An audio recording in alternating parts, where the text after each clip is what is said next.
अस्सलाम वालेकुम। तो नेक्स्ट हमारे पास जो टॉपिक है वो है चैप्टर 3 टॉरियन। यहाँ पे मैंने आपको जो वीडियोस शेयर की थी उसमें एक ये वीडियो, तो ये बेसिकली ये बेस्ट एग्जांपल है टॉरियन की कि आपने एक शाफ्ट है, राउंड सी शाफ्ट है आपके पास, आपने उसको एक साइड से होल्ड किया हुआ है, यहाँ से देखें, एंड देन आप इसको रोटेट करवा रहे हैं एंड इसमें टॉर्जन ट्विस्ट प्रोड्यूस हो रहा है बेसिकली। तो ट्विस्ट बेसिकली एक हमारे पास क्या है, टॉर्जन की एग्जांपल है। एंड देन ये देखें, इसकी ये जो लेयर्स हैं बेसिकली ये लेयर्स स्लाइड कर रही हैं एक दूसरे के ऊपर, ये बहुत अच्छे से यहाँ पे नज़र आ रहा है। एंड देन ये एक लेयर यहाँ से ज़्यादा स्लिप कर जाती है और ये ब्रेक कर जाता है।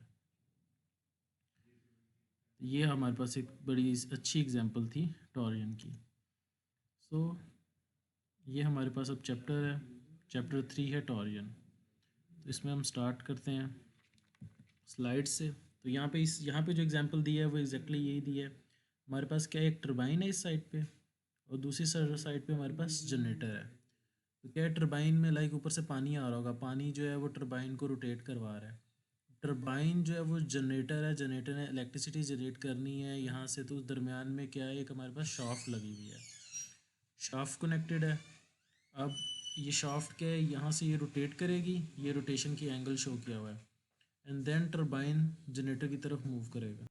ठीक है, तो इस केस में हो क्या रहा है, बेसिकली ये टरबाइन है आपके पास, टरबाइन मूव कर रही है, जनरेटर रुका होगा क्योंकि जनरेटर को तो टरबाइन ने रोटेट करवाना है, तो ये शाफ्ट उसको रोटेट करवाएगी। तो बेसिकली ये क्या है हमारे पास, ये एक रेजिस्टेंस है, मतलब जो ये ए साइड है बी साइड है, ए साइड तो हम रोटेट करवा रहे हैं, बी साइड क्या रुकने की कोशिश करेगी।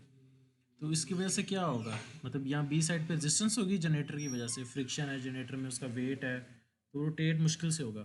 तो एक ट्विस्ट प्रोड्यूस होगा इसके अंदर, वो बेसिकली आपको नेकेड आई से बेशक ना नज़र आए, पर एक ट्विस्ट यहाँ पे प्रोड्यूस होने की कोशिश करेगा, एग्जैक्टली जैसे आपने वीडियो में देखा था।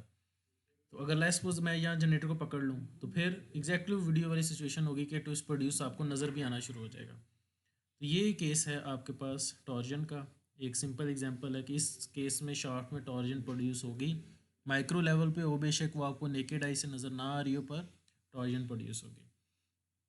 तो इसमें वो बात कर रहा है कि अगर हम इसको यहाँ पे, इसने यहाँ पे हमारे पास क्या कपलिंग लगाई हुई है, शाफ्ट में कपलिंग्स भी होती हैं क्योंकि ये इसके शाफ्ट होगी, ये उसकी शाफ्ट होगी, दरमियान में शाफ्ट हो, क्या करेंगे आप कपलिंग से ही ज्वाइन करेंगे।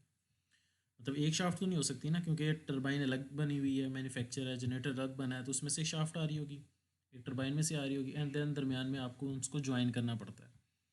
तो क्या कह रहे हैं कि interested in stresses and strains of circular shaft subjected to twisting couples और टॉर्क।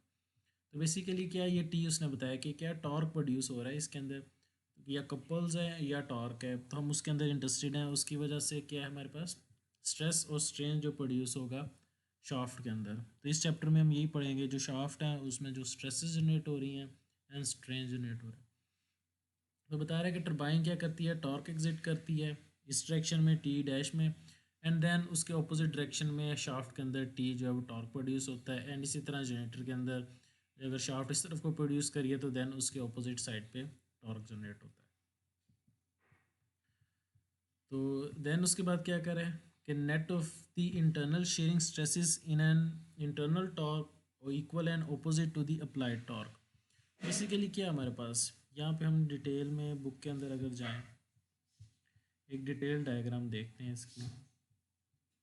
यहाँ पे ये उसने बताया, उसने कहा कि यहाँ सी पॉइंट से ना मैंने कट कर लिया उसी शाफ्ट को, ए भी शाफ्ट थी मेरे पास, उसको एक कट कर लिया, एंड देन ये एक पॉइंट लिया, ये जो छोटा सा एक पॉइंट आ रहा है ना यहाँ पे, ये वाला पॉइंट, और हम इसके ऊपर कह रहे हैं कि इस तरफ को फोर्स लगी है क्योंकि ये इस तरफ को रोटेट कर रही है शाफ्ट, इस तरफ फोर्स लग रही है। तो टॉर्क क्या होता है, फोर्स इंटू डिस्टेंस होता है, तो ये डी एफ ये फोर्स होगी हमारे पास, और इसका डिस्टेंस क्या है एक्सिस तक, ये उसने रो जो हमारे पास यहाँ पे शो करा दिया। तो ये हमारे पास क्या हो गया, टॉर्क हो गया, torque force D F force into distance, distance क्या हमारे पास रो है। अब उसने क्या कहा है कि जो हमारे पास फोर्स है, फोर्स बेसिकली क्या है हमारे पास, क्या होती है shear stress is equal to force over area. उसने उसने फोर्स में से उसने हमने क्या किया, shear stress is equal to force over area, force निकालनी हो तो शेयर स्ट्रेस के साथ एरिया मल्टीप्लाई हो गया, मतलब ये जो छोटा सा एरिया इस पॉइंट का एरिया इंटू शेयर स्ट्रेस, तो उसने फोर्स पे यहाँ पे पुट कर दिया। तो ये उसने क्या किया, टॉर्क का फार्मूला बना दिया, torque force into distance, force की जगह उसने क्या पुट कर दिया, शेयर स्ट्रेस पुट कर दिया। तो ये हमारे पास ये चीज़, ये इक्वेशन आपको समझ आ गई। ये हमारे पास क्या है, रो जो है डिस्टेंस है, और ये क्या है, ये हमारे पास फोर्स है। क्या कह रहा है, although the net torque due to the shearing stress is known, the distribution of stresses is not.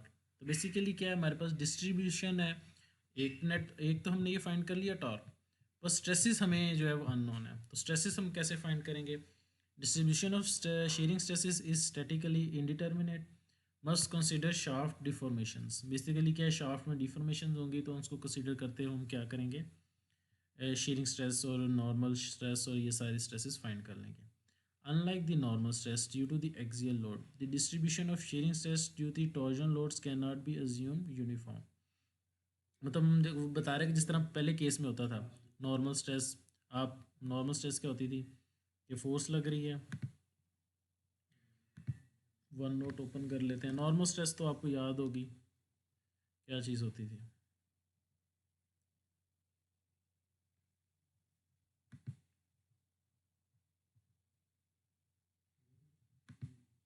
ठीक है। नॉर्मल स्ट्रेस तो हमारे पास ये था ना कुछ,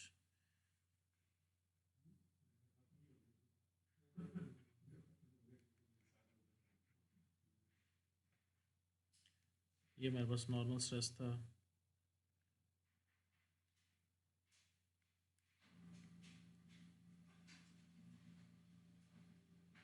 यहाँ पे आप फोर्स लगाते थे, एंड देन आप इसको कहते थे कि ये हमारे पास क्या नॉर्मल स्ट्रेस है। तो ये कह रहा है कि ये जो हमारे पास ये केस था,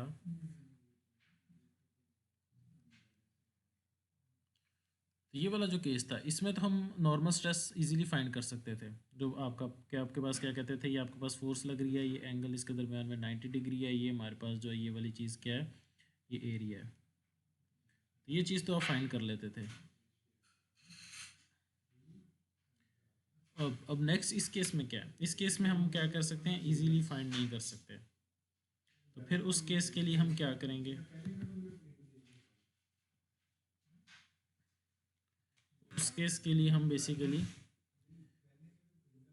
थोड़ा सा डिफरेंट मेथड होगा इसको फाइंड करने का। अच्छा, सेकंड उसने ये बात किया है कि एक तो आपके पास ये जो है, आपको पता है जिस तरह वीडियो में था कि यहाँ से ट्विस्ट हो रहा था और यहाँ से वो ब्रेक कर गया, एक तो इस डायरेक्शन में फोर्सेस लग रही होंगी, एक दूसरी डायरेक्शन में फोर्सेस लग रही होंगी, जो उसने यहाँ पे समझाने की कोशिश किया इस जगह पे। ये उसने स्ट्रक्चर बनाया जिसमें उसने ये लॉन्गिट्यूडनल इस तरह करके कुछ छोटे छोटे से बीम्स बना दिए और दोनों का डिस्टेंस यहाँ पे ये उसने रेड से कलर में शो किया। अब वो देखें शो करता है कि जब आप यहाँ पे इसको रोटेट करवाते हैं तो देन ये देखें ये वाले और ये दोनों आपस में मतलब ये इन लाइन थे, और जब ये ट्विस्ट हो गया तो थोड़ा सा इन दोनों में डिस्टेंस आ गया। तो ये सिर्फ आपको एक अंदाज़ा बताने के लिए कि बेसिकली इस डायरेक्शन में भी एक शेड प्रोड्यूस हो रहा होगा। तो यहाँ पे उसने यहाँ पे देखें, यहाँ पे शो करवाया कि ये वाला एक ये शेयर है जिसकी हमने पहले इक्वेशन बना ली थी, और एक इस डायरेक्शन में भी हो रहा है, इस सरफेस के ऊपर हो रहा है, जो ये ऊपर वाली सरफेस है इसके ऊपर भी एक प्रोड्यूस हो रहा है। तो ये दोनों का इक्विवेलेंट होगा हमारे पास जो टोटल शेयर यहाँ पे प्रोड्यूस हो रहा होगा। तो इसको क्या है, एक्सियल शेयर के कंपोनेंट्स, दो आपके कंपोनेंट्स बता दिए मैंने आपको। तो यहाँ पे इसमें एक्सप्लेन किया ये कैसे है, ठीक है। तो ये बेसिकली इंट्रोडक्शन था हमारे पास टॉर्जन का, थोड़ा सा टॉर्जन है, इसमें आपको पता चल गया टॉर्क इन्वॉल्व होगा, एंड देन आपको पता चल गया कि दो आपके पास स्ट्रेसेस होंगी, कंपोनेंट्स होंगे, एक ये वाली होगी जिसका ये वाला फार्मूला हमने ये वाली जो ये जनरेट की थी, एंड देन एक सरफेस पे प्रोड्यूस हो रहा है जो कि मैंने यहाँ से आपको एक्सप्लेन किया कि ये देखें ये लाइंस आगे पीछे हो जाती हैं, तो बेसिकली ये सरफेस पे भी यहाँ पे प्रोड्यूस हो रहा है। तो ये बेसिक इंट्रोडक्शन हमारे पास टॉर्जन।